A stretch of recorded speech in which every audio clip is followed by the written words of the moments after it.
My name's Richard Hall. I'm Associate Dean Executive Management Education at the University of Sydney Business School. And I'm having a series of conversations with some of our graduates from our Global Executive MBA program.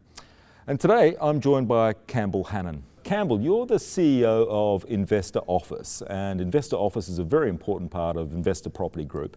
Your role as CEO is that you're responsible for leadership and overall strategic direction of a group that controls assets worth over $7.5 billion.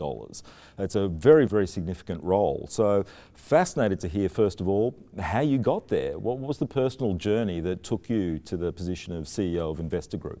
The journey started a long time ago. I finished my undergraduate degree in economics at the University of Sydney back in the early 90s and entered the workforce soon after. It was a pretty difficult time. I did a lot of work just trying to figure out what industry I really wanted to go into, and I stumbled into real estate. And really from there I started in the agency community, working for groups like Collier's, working for groups like Savills. I spent the majority of my time in agency seconded to the largest owner of office buildings at the time, who was AMP. Really the big opportunity for me was going to UBS. UBS, a very strong investment bank, particularly in real estate. I spent a number of years with them, sitting on a dealing desk, dealing in listed securities as a research sales trader, and really from there my opportunities began, and that was via a takeover really to end up in Investa. And then from Investa, I've sort of gone from leasing roles to asset management roles, portfolio roles, funds management roles, running asset management teams, development teams, the funds management business, and ultimately to become CEO about 18 months ago. Fantastic. And your leadership journey, I mean, obviously this is a leadership role. Maybe you could comment on how you feel as though your leadership style, leadership behaviours might have evolved over the years, how you've grown into these increasingly senior roles?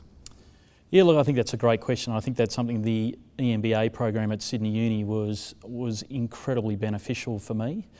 I think it's very easy when you're a young person in business and you're aspirational to believe that you can do it all yourself. And really, I guess the term that I use from my EMBA is not leadership, it's followership. What can you as a leader do to ensure that the business is going to follow you? And some of the areas that I really focused on those early years, learning to listen, and it's very easy as a young manager to talk rather than listen. And so I think listening's a crucial element of leadership. I think trusting and empowering is a really crucial element, and learning to give people around you the opportunity to take risk and not feel as though they are going to get in trouble for taking risk. And ultimately I think if you do that enough, people feel very empowered. And at the end of the day, to me, leadership really is about listening, it's about empowering, and ultimately it's about repetition. I think great businesses learn to do the good things over and over and over again, and the bad experiences is something that they go over and over and over again, and as a result, the business usually starts to succeed. Great, great. Can I just dwell a little bit more? You mentioned before there about followership and the importance of empowering your people to be able to sometimes maybe even make mistakes, as they try to innovate. That's a really tough one for organisations, isn't it? Where the stakes are high. Have you got any reflections on what it takes as a leader and a manager to be able to empower your people, to be able to sometimes take risks, to try new things and try new approaches, or is it all about sticking to the process and the procedure? What's that balance like? Oh, look, I think businesses at standstill die, ultimately, and there is always another business that is trying something new that will come up with a new idea which leaves everyone behind. And so I think the great reflection out of the EMBA in particular is just understanding where your industry sits from a competitive perspective.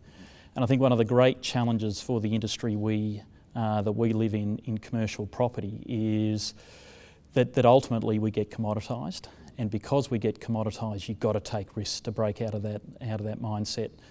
And so really our business, we really do try our best to empower people to try something new, and often the stakes aren't that great. And so when the risks aren't that great of getting something wrong, you can afford to take more of those risks, and that's pretty much what we do.